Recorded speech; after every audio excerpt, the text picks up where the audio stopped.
நம்ம வந்து நிறைய குழந்தைகளையே கபடியில் படிக்க வச்சுட்டு இருக்கேன் ஸ்போர்ட்ஸ் கோட்டாவில். அதனால் வந்து அவங்களுக்கு வந்து ஸ்போர்ட்ஸ் ட்ரஸ்ட்டுக்கு வருவாய்க்காகவும் மற்ற குழந்தைகளுக்கு வந்து ஒரு வேலை கொடுக்கணுங்கிறதுக்காகவும் இவங்களுக்கு வந்து கபடி பிரியாணின்னு ஒரு ஆப் ரெடி பண்ணி நாங்கள் அடுத்த பிஸ்னஸ் இவங்களுக்கெல்லாம் செஞ்சு கொடுக்க போகிறேன். அதுக்காக தான் இப்போ எல்லாத்தையும் கூப்பிட்டு பிரியாணி போடுறது எப்படின்னு வந்து கற்றுக் கொடுத்துட்ருக்கேன், ட்ரைனிங் கொடுத்துட்ருக்கேன். அது போன மண்டபத்தில் 2-3 மண்டபத்தில் போட்டு எல்லாமே சக்ஸஸ் ஆகிட்டாங்க. இப்போ வந்து அவங்களே எல்லாமே செஞ்சிட்ருக்காங்க, நான் சும்மா சப்போர்ட்.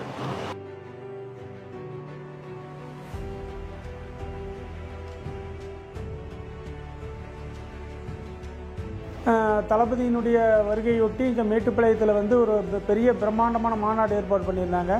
அதில் வந்து ஒரு 25,000 பேர்த்துக்கு வந்து ஒரு பிரியாணி, சிக்கன் வறுவல் எல்லாமே பண்ணி கொடுத்தோம். ஒரு 45,000 பேர்த்துக்கு பண்ணி கொடுத்தோம். அது வந்து தமிழ்நாட்டுக்காக 2 முறை விளையாடியிருக்காங்க, கேலோ இந்தியா 2 முறை ஆடியிருக்காங்க, ஆல் இண்டியா 2 முறை ஆடியிருக்காங்க, அதே மாதிரி கோயம்புத்தூருக்காக பல முறை விளையாடியிருக்காங்க. சார் நான் வந்து நாங்கள் கபடி மட்டும் இல்லாமல் நாங்கள் வந்து அது இல்லைன்னா இன்னொன்று தனியாக சுயமாக நிற்கணும், யாருக்கிட்டையும் இதாக இருக்கக்கூடாதுன்றதுக்காக சார் எங்களுக்கு வந்து பிஸ்னஸ்க்காக கபடி பிரியாணி ஓப்பன் பண்ணி கொடுக்க போகிறாரு. அதை நாங்கள் ஃப்யூச்சரில் ஓப்பன் பண்ணி இது பண்ண போகிறோம். இவங்க பேர் ஹர்னி, இவங்க வந்து ஸ்கூல் ஸ்டேட் விளையாண்டுருக்காங்க. அவங்க சந்தியா, அவங்களும் ஸ்டேட் பிளேயர். இவங்க லதா வந்து இவங்களும் ஸ்டேட் பிளேயர். இவங்க அபிநயா, இவங்களும் ஸ்டேட் பிளேயர்.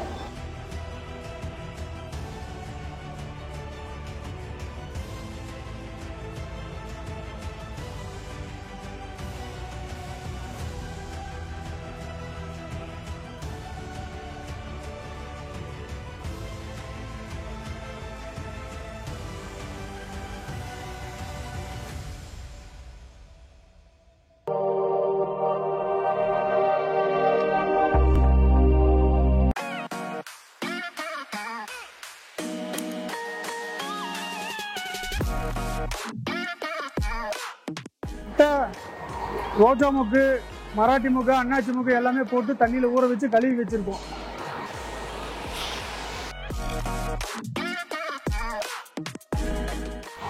இப்போ வந்து வெங்காயம் வந்து நல்லா வணங்கிருச்சு. இப்போ வந்து அடுத்து வெள்ளைப்பூண்டு போட போகிறோம். வெங்காயம் வந்து நல்லா வணங்கிருச்சு. இப்போ வந்து நம்ம வெள்ளைப்பூண்டு போட்டிருக்கோம். பிரியாணிக்கு வெள்ளைப்பூண்டு இஞ்சி ஒட்டுக்கா கலக்கி போடுவாங்க.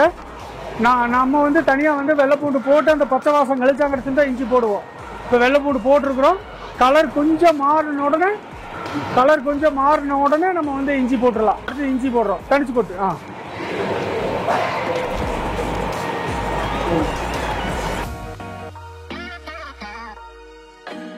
வெள்ளைப்பூண்டு இஞ்சி வந்து சூப்பராக வணங்கிருச்சு. நம்ம இப்போ வந்து பட்டை, கிராம்பு, ஏலக்காய், காஷ்மீரி சில்லி பவுடர் எல்லாத்தையும் வந்து இப்போ பவுடர் போடுறோம்.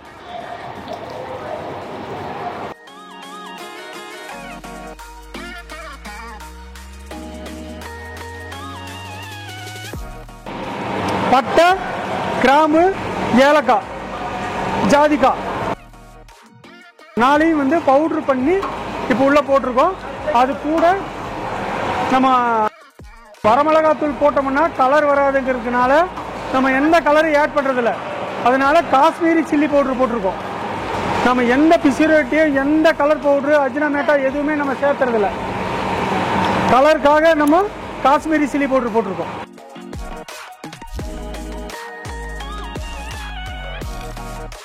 உப்பு வந்து நம்ம 40 கிலோ பிரியாணி போட்டிருக்கிறோம். அதுக்கு வந்து அப்ராக்சிமேட் என்னுடைய கணக்கு வந்து 2 கிலோ. 40 கிலோவுக்கு 2 கிலோ. அது நம்ம போடக்கூடிய மசாலாவை பொறுத்து கொஞ்சம் முன்ன பின்ன மாறு. என்னுடைய கணக்கு 2 கிலோ அக்யூரேட்டாக இருக்கும். நான் டேஸ்ட்டே பார்க்க வேண்டியதில்லை. அதாவது நல்லா வெந்தாங்கடைசியில் தான் உப்பு போடணும். உப்பு ஃபஸ்ட்டே போட்டோம்னா தண்ணி விட்டு அது ரொம்ப இதாகிடும். அதனால நல்லா வணங்கியாங்கடைசியில் நம்ம வந்து 3/4 உப்பு போட்டாச்சு. அடுத்தது வந்து நம்ம காய்கறியெல்லாம் போட்டுட்டு மிச்சம் இருக்கிற உப்பு போட்டுக்கலாம். நம்ம வந்து நிறைய குழந்தைகளையே கபடியில் படிக்க வச்சுட்டு இருக்கேன் ஸ்போர்ட்ஸ் கோட்டாவில். அதனால் வந்து அவங்களுக்கு வந்து ஸ்போர்ட்ஸ் ட்ரஸ்ட்டுக்கு வருவாய்க்காகவும் மற்ற குழந்தைகளுக்கு வந்து ஒரு வேலை கொடுக்கணுங்கிறதுக்காகவும் இவங்களுக்கு வந்து கபடி பிரியாணின்னு ஒரு ஆப் ரெடி பண்ணி நாங்கள் அடுத்த பிஸ்னஸ் இவங்களுக்கெல்லாம் செஞ்சு கொடுக்க போகிறேன். அதுக்காக தான் இப்போ எல்லாத்தையும் கூப்பிட்டு பிரியாணி போடுறது எப்படின்னு வந்து கற்றுக் கொடுத்துட்ருக்கேன், ட்ரைனிங் கொடுத்துட்ருக்கேன். அது போன மண்டபத்தில் 2-3 மண்டபத்தில் போட்டு எல்லாமே சக்ஸஸ் ஆகிட்டாங்க. இப்போ வந்து அவங்களே எல்லாமே செஞ்சுட்டு இருக்காங்க, நான் சும்மா சப்போர்ட். இப்போ பிரியாணி வந்து மசால் வந்து ஓரளவுக்கு நல்லா வெந்துருச்சு. மசால் வந்து எப்பவுமே ஆயில் வந்து நம்ம கீழே ஊற்றக்கூடிய ஆயில் மேலே வந்து மிதங்கி வர்ற அளவுக்கு மசாலா வந்து நல்லா வேக வைக்கணும். அப்போதான் வந்து உங்களுக்கு பிரியாணி வந்து நல்ல டேஸ்டாகவும் இருக்குது, மசாலா நல்லாவும் வேகும். எப்பவுமே பிரியாணி போடும்போது எக்ஸ்ட்ரா ஐட்டம் எதுவுமே இருக்கக்கூடாது. இப்போ பிரியாணி எடுத்து வாயில் போட்டு சாப்பிட்றோம்னா அது அப்படியே சாப்பிடணும். அதிலிருந்து ஒரு பொருளும் கூட எடுத்து வெளியே போடக்கூடாது. அதனால தான் நம்ம எல்லாத்தையும் அரைச்சி போட்டிருக்கோம், முழுசாக எதுவுமே போடல. சிலரெல்லாம் பட்டை கிராம்பு தலதாம்பெல்லாம் நிறைய முழுசாக போட்டுருவாங்க. நம்ம பிரிட்ஜியில் மட்டும்தான் முழுசாக போட்டிருக்கோம், மற்றது எதுவுமே போடல. மற்றது எல்லாமே அரைச்சி தான் யூஸ் பண்ணியிருக்கிறோம். மிளகாய் முழுசாக போட்டிருக்கிறோம். மிளகாய் வந்து நல்லா கரைஞ்சிரும், தண்ணி மாதிரி கரைஞ்சிரும்.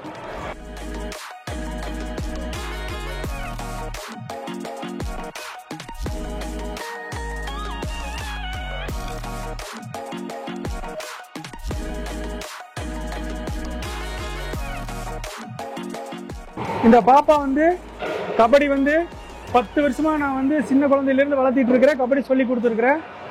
இது நாள் வரைக்கும் எங்கள் ஊர் வந்து தேக்கம்பட்டி, நாங்கள் மேட்டுப்பாளையம் பட்டத்தில் இருக்கிறோம், கோயம்புத்தூர் டிஸ்ட்ரிக்கு. கோவை டிஸ்ட்ரிக்டாக 30க்கும் மேற்பட்ட முறை வந்து விளையாடி கொடுத்துருக்காங்க கபடி. தமிழ்நாட்டுக்காக 2 டைம் ஆடி இருக்காங்க.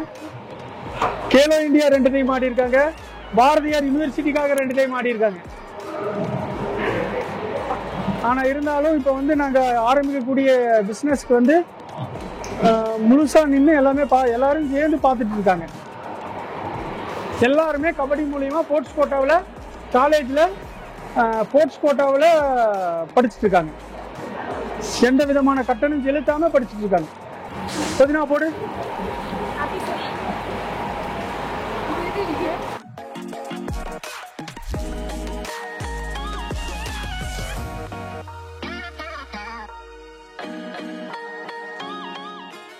காய் போடுறோம்.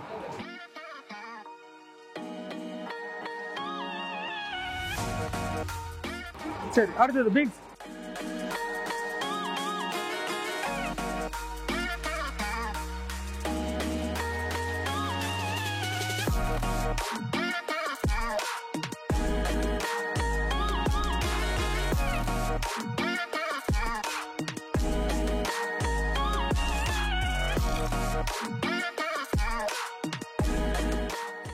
ஃபர்ஸ்ட் வந்து கேரட் போட்டோம்.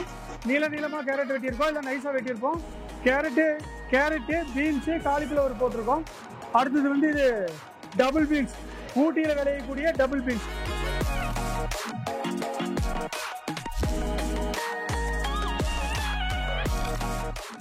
இது வந்து நம்ம ஊட்டி பச்சை பட்டாணி, ஊட்டியில் விளைஞ்ச புது பச்சை பட்டாணி வந்து நல்லா சுத்தமாக தோல் உரிச்சு கழுவி நம்ம எடுத்து வச்சிருக்கோம். இப்போ பச்சை பட்டாணி.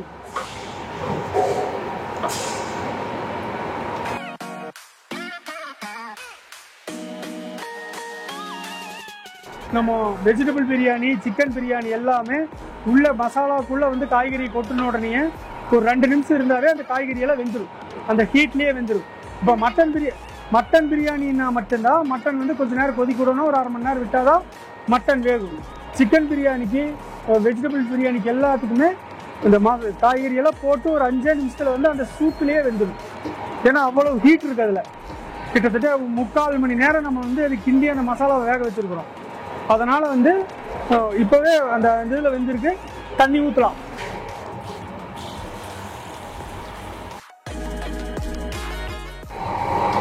ஆறணை கூட அரிசி, 9 அணை கூட தண்ணி ஊற்றுறோம்.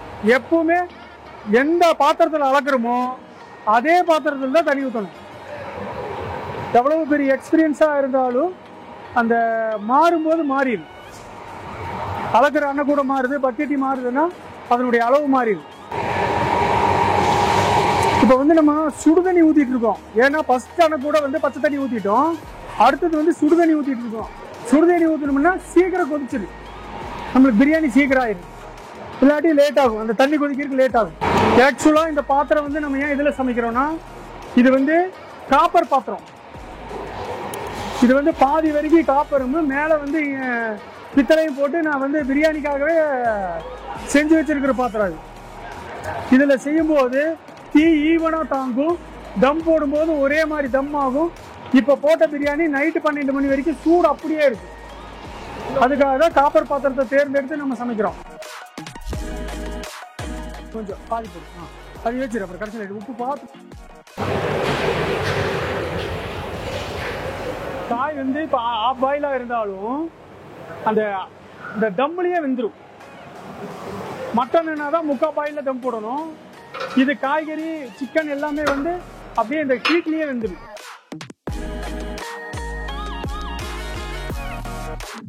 எப்படி இருக்குடா? உப்பு சரியா இருக்கா? உடப்பா இருக்கா?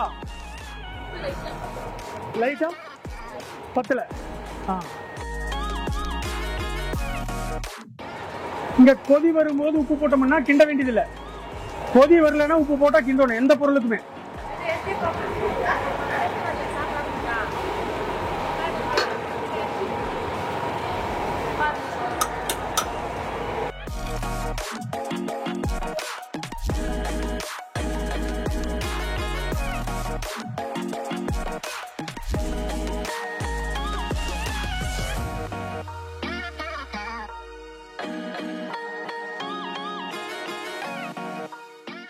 அதான் அரிசி போட்டாச்சு.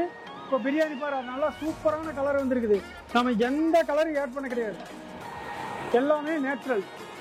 பட்டை, கிராம்பு, ஏலக்காய், ஜாதிக்காய், மராட்டி முக்கு, அன்னாச்சி முக்கு, ரோஜா முக்கு, காஷ்மீரி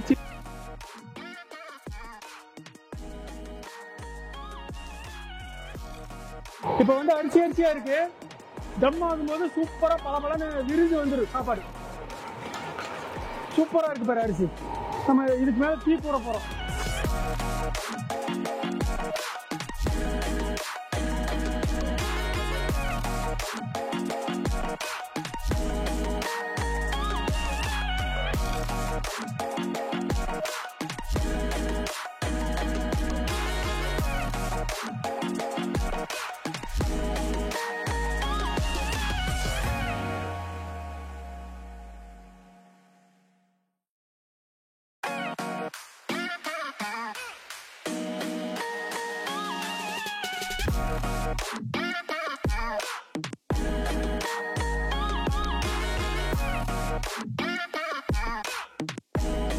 அரிசி ஃபுல்லா வந்துருச்சு. இப்ப நாம தம் உடைக்க போறோம். பிரியாணி ரெடி ஆயிடுச்சு.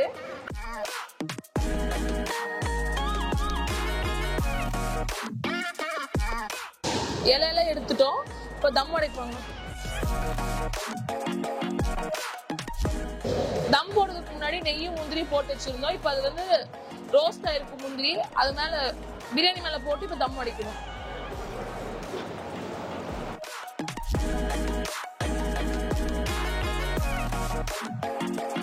இப்பதான் தம் உடைக்க போறோம்.